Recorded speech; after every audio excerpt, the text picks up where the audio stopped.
મિત્રો, હું છું તમારો રવિકુમાર. મિત્રો, આજે ફરી એકવાર તમારી સમક્ષ એક એવી અનોખી વાર્તા લઈને આવ્યો છું, જે ક્યાંક જોયેલી, ક્યાંક વાંચેલી અને ક્યાંક સાંભળેલી હશે, પણ અંતે જરૂર કંઈક શીખવા સમજવા મળશે. તો તમને જો પસંદ આવે તો લાઈક અને શેર કરી દેજો. તો મિત્રો, વાત છે આજે એક ભિખારીની. એક રેલવે સ્ટેશન ઉપર એક ભિખારી રહેતો હતો. લોકો જોડે ભીખ માગે અને ખાય અને એનું ગુજરાન ચલાવે.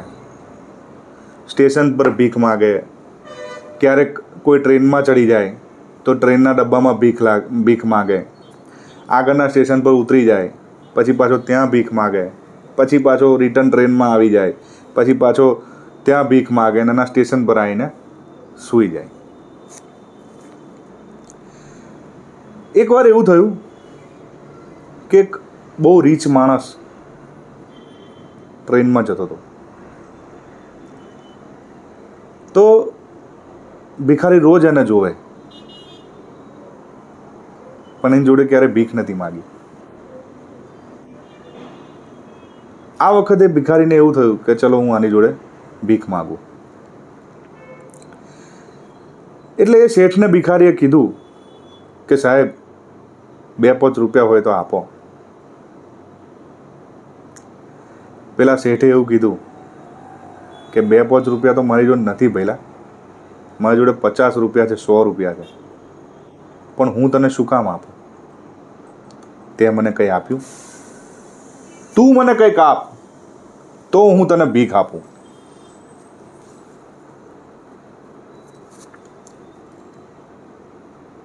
ભિખારી વિચારમાં પડી ગયો. રાત્રે સૂતા એને વિચાર્યું કે સાલું, જીવનમાં મને તો ક્યારે કોઈ આવું કીધું જ નથી.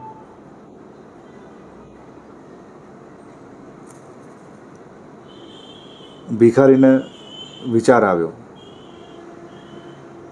કે મારે કંઈક કરવું જોઈએ. પછી ભિખારીએ વિચાર્યું કે હું શું આપું એમ. એના કંઈ મગજમાં આવ્યું નહીં. રોજની જેમ ભીખ માગવા નીકળી પડ્યો. બીજા દિવસે પણ એ જ માણસ ભિખારીને મળ્યો અને ભિખારી એમને પૂછ્યું કે સાહેબ, મારે પણ કોઈકને કંઈ આપવું છે, પણ મારી પાસે કશું જ નથી. હું રહ્યો ભિખારી માણસ, માગવાવાળો. હું એટલો અમીર નથી કે હું કોઈને કશુંક આપી શકું ને એના બદલામાં મને ભીખ આપે.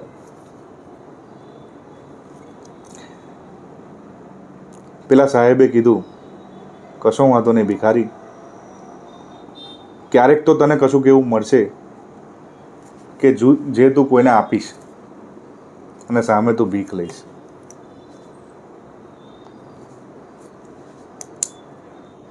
ભિખારી ફરી વિચારમાં પડી ગયો.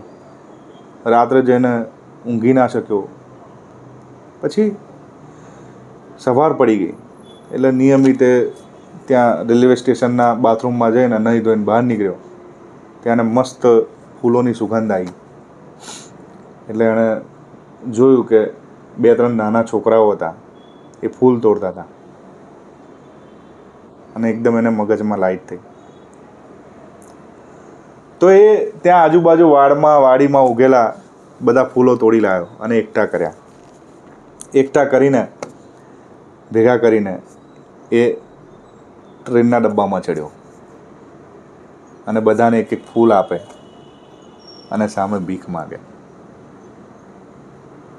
ઘણા બધા લોકો એને એવા મળ્યા કે ખુશ થઈ જાય કે ભાઈ ચલો, ભિખારી એમને ફૂલ આપ્યું. દિવસે ને દિવસે ભિખારીનો બિઝનેસ વધતો ગયો, ભીખ માગવાનો. લોકો ભીખ પણ વધારે આપતા થયા. જે 1 રૂપિયો 2 રૂપિયા આપતું હતું એ 5 રૂપિયા, 10 રૂપિયા, 20 રૂપિયા, 50 રૂપિયા. કે સાલું, આ ભિખારી છે અને આપણને ફૂલ આપે છે. પછી એક દિવસે પેલા સાહેબ પાછા આવ્યા ટ્રેનમાં, અને ભિખારીએ કીધું, લો સાહેબ ફૂલ, આજે તો ભીખ આપશો ને? આજે તો મારી જોડે કંઈક છે તમને આપવા માટે. તમે કીધું હતું ને કે ભીખ લઉં તો સામે કંઈક આપવાનું રાખ, તો મને રસ્તો મળી ગયો. હવે હું દરેક લોકોને ફૂલ આપું છું અને સામે મને ભીખ આપે છે. પેલા વેપારીએ કીધું, સાહેબે, સારી વાત છે, ચાલ વાંધો નહીં. એણે એને 100 રૂપિયા કાઢીને આપ્યા અને એની જોડેથી 5-6 ફૂલ લીધા. ભિખારી ઘરે ગયો,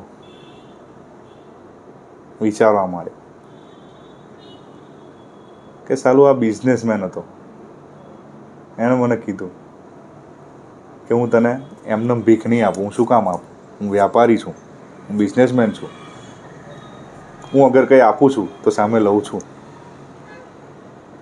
ત્યાર પછી મારી બુદ્ધિ ચાલી અને મેં બધાને ફૂલ આપવાના ચાલુ કર્યા અને મને ભીખ વધારે મળવા લાગી.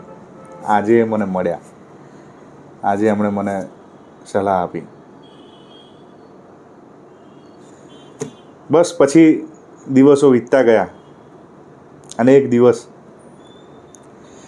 દિવસ એવો આવ્યો કે એ વ્યાપારી એસી કોચમાં ટ્રાવેલ કરતા હતા અને ત્યાં એમને એક માણસ મળ્યો અને એ હતો આ ભિખારી. અને કહે છે, કેમ છો સાહેબ, ઓળખાણ પડી? તો કે ના સર, તમે કોણ છો? ના સર, તમે કોણ છો? ભિખારી હસવા માંડ્યો કે સાહેબ, હું એ જ ભિખારી છું જેને તમે સલાહ આપી હતી કે ભીખ માગ, એનો વાંધો નથી, પણ સામે કંઈક આપ. અને મને તમારી સલાહ સમજાઈ ગઈ કે તમે શું કહેવા માંગતા હતા. અને બસ ત્યારથી મેં બધાને ફૂલ આપવાનું ચાલુ કર્યું અને આજે 4 સિટીમાં, 4 શહેરમાં મારા ફૂલ થાય છે અને હું ફૂલોનો બહુ મોટો વેપારી બની ગયો. ધન્યવાદ સાહેબ. પેલા સાહેબે કીધું, મારો ધન્યવાદ નહીં કહેવાનો ભઈલા, મારો આભાર નહીં માનવાનો. આ તો તારી મહેનત છે. તું જેટલી મહેનત ભીખ માગવામાં કરતો હતો એટલી મહેનત તે ફૂલો તોડવામાં કરી અને તારી બુદ્ધિ ચાલી ને તું આગળ નીકળ્યો. તું પૈસા કમાતો થયો, નાના નાના કરીને તે ફૂલો વેચ્યા અને તું મોટા ઓર્ડર લેવા લાગ્યો. એમાં બધું તારી જ મહેનત છે. તો દોસ્તો, વાર્તાના અંતે આપણને શીખવા મળ્યું કે આ દુનિયામાં છે ને